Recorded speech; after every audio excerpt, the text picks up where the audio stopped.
কি বান্ধবী, শ্বশুর বাড়ি কেমন লাগে? মাত্র তো শুরু। ভাই, তোর শ্বশুর বাড়ি যে এত কিপটা আমি আগে বুঝি নাই। আবার কি হইলো? আরে আমাকে খাওয়ানোর পর আর কোনো খাওয়ানি নাই, এখন যে মানুষের কি দেখাওয়াই ভাল্লাই জানে। এটার এখনো কত বাকি আছে। তোর চাচাই তো বিশাল রাগারাগি শুরু করে দিছে। সকালটা থেকে এই বইটাই করতেছিলাম, কেন যেন মনটা কইতেছিল কোনো না কোনো একটা ঝামেলা ওই বই। এখন কই কিরমের ঝামেলা হইলে? আরে আমরা তো আগে বইয়ে গেছি, আমাকে সিরিয়ালে যারা বইছে হেরা খাইতে পারছে, আমাকে লোকে যে বাকি লোক আছে হেরা যেই খাইতে বইছে আর খাওয়ান নাই। পরে তো তোর চাচাই রাগো এটা কই একাকার সে আরো ভেঙে লাইছে দুহান পিড়েইয়া। এটা কোনো কথা? খাওয়ানে কম হয়েছে কি পিড়ে পিড়ি হবে? আরে দোস্ত, আমাকে লোকে যারা বইছে আর ইচ্ছা মতো খাওয়া খাইছে, খাইতে পারবে না এরপরে প্লেট ভরে ভরে নিয়ে এরপর হালাই দিস। শ্বশুর বাড়ি যে থাকবো মান সম্মানটাই নষ্ট করে দিতেছে। এখন মধ্যে কোনো বিবেক বুদ্ধি নাই। তো শ্বশুর বাড়ির লোক একটু বেশি খাওয়ান দাও না, আয়োজন করতো। তুই তো কইলে অনেক খাওয়ান হালাইয়াও দিছে, যারা খাইতে পারবে না নিয়ে নিয়ে হালাই দিস। হিসাব করা মানুষের খাওয়ান আয়োজন করলে যদি হালাই দেয় তো কম পড়বি। হয় এটাই ঠিক। এরকমের আয়োজন করে বিয়ে আসছে, পলাই যাওয়া যথেষ্ট ভালো। ভালো হয়েছে দোস্ত, আমি পলাই যাবো। তোর বিয়েটা দেখে আমার শিক্ষা হয়ে গেছে। বিশ্বাস করে বিয়ে বিয়ে পেয়ারে আমার আর ভাল লাগে না। একটার পর একটা গ্যাঞ্জাম হইতেই আছে। গ্যাঞ্জাম গুলো করতেছে সবাই মুরব্বী গুলো, বুঝতে হইলে ইচ্ছে করে গ্যাঞ্জাম গুলো বাতাইতেছে বিয়েটার সময়। বিয়ে বাড়িতে এমন হয় যেন হাঙ্গা জীবন কোনো কিছু খায় নাই। এগুলো হইলে যে কি পায় শেষে মাইয়েরই বোকা লাগে। শ্বশুর বাড়িতে সারা জীবনে এইসব কথা কয়ে পড়েও না লাগে। বান্ধবী, মন খারাপ করিস না, ঠিক হয়ে যাইব অনেক। তুই খাইছো কিছু?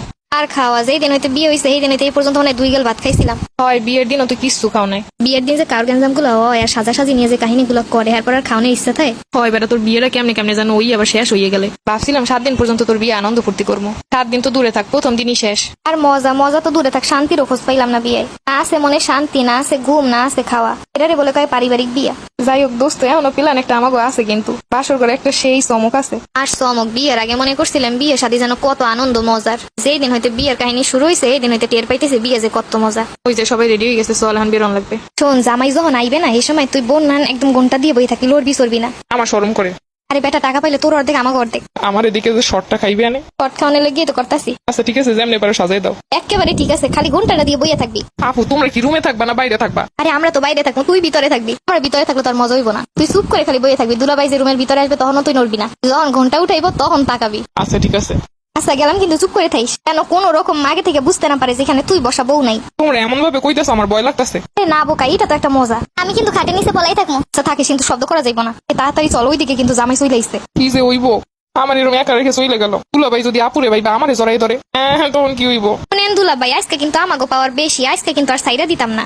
ওই দিন ভাবছিলাম আপনারা এতজন মানুষ আইছেন, শুধু শুধু গেটের সামনে আটকে রেখে দিমু। আজকে তো আর কোনো উপায় নাই, টাকা না দিয়ে আপনি কোথাও যাইতে পারবেন না। আপনাকে কথা শুনে তো আমার ওয়াশরুমের চাপাইয়ে গেছে, এখন কই যাবো? ওই জায়গায় যাওয়া যাইব না, আগে টাকা তারপর অন্য কিছু। ওয়াশরুমে না যাইতে দিলে তো আপনার কই ঝামেলা। আমাগো কেন ঝামেলা হইব? যাও আর আপনার হইব। এই যে ওয়াশরুমে না যাইতে পাইলে যদি এইখানে কিছু একটা হয়ে যায় তখন তো আপনাকে পরিষ্কার করা লাগবে। সেই সময়টা বেআইন সুস্থ করতে পারবেন তো? আগো বেয়াই, আপনি এত সহজ কেন ভাবতাছেন? আপনি কি ভাবছেন আপনি এখানে কিছু একটা কইরা ফেলাইলে কি আমরা পরিষ্কার করবো? আপনারা দিয়ে পরিষ্কার করামু? বিয়ে কইরা যদি আপনারা গেট ধরার সময় টাকাই না দিতে পারেন তাইলে আপনাদের দিয়ে পরিষ্কার করুনই যায়। আচ্ছা যান, 500 টাকা দিব না।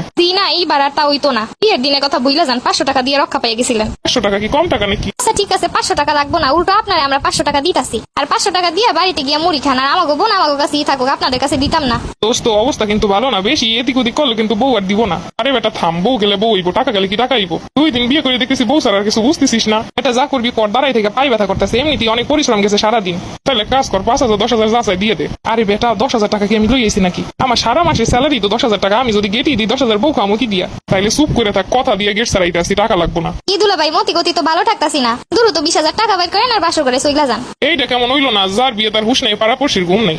আমাগো ঘুম নাই, আগে টাকা দেন তারপরে কথা। আপনারা যে আপনাকে বাড়িতে ডাইকাই না এরকমের বেজতি করবেন তা তো আর বুঝি নাই। তাইলে তোর বউ আনতামই না, আমাকে বাড়িতে রাইখা দিতাম। আচ্ছা কাজ করেন, 100 টাকা দিতাছি, এই দিয়ে আপনারা বাদাম কিনে খাইয়েন। 100 টাকা আমাদের দেখে কি ভিখারি মনে হয়? যে আপনি গেট ধরে দাঁড়াই আছেন মনে হয় যেন 3 বছর অনাহারে ভুগতেছেন। বেটা, তোমার একদিন যেই শিক্ষা দিয়ে দেবো বুঝতে পারবা। আচ্ছা যাই হোক, আপনি 5,000 টাকা দিবেন কিনা তাই বলেন। আপনার কি আমাগো বাজারের জামা কাপড় মনে হইতাছে যে দরদাম করে নিয়ে যাইবেন? দেখ লাগবেই না টাকা, দেখ খালি পেঁচাই এরা। টাকা দিব না সেই ধান্দা। লাগবো না আপনাদের 100 টাকা 10 টাকা 20 টাকা, ওই দিয়ে আপনারাই বাদাম খান। আচ্ছা তাইলে তো ভালো হইলো, এমনিতে বাদামে অনেক পুষ্টি। বন্ধুর এখন বাদাম খাওয়ার দরকার আছে। কিপটা কোথাকার। আচ্ছা যান, আপনারা বাসর করে যান। এবার বাসর করে ঢুকলেই বুঝতে পারবো কেমন লাগে। 10,000 টাকা না দিলে বউ তো দিমই না।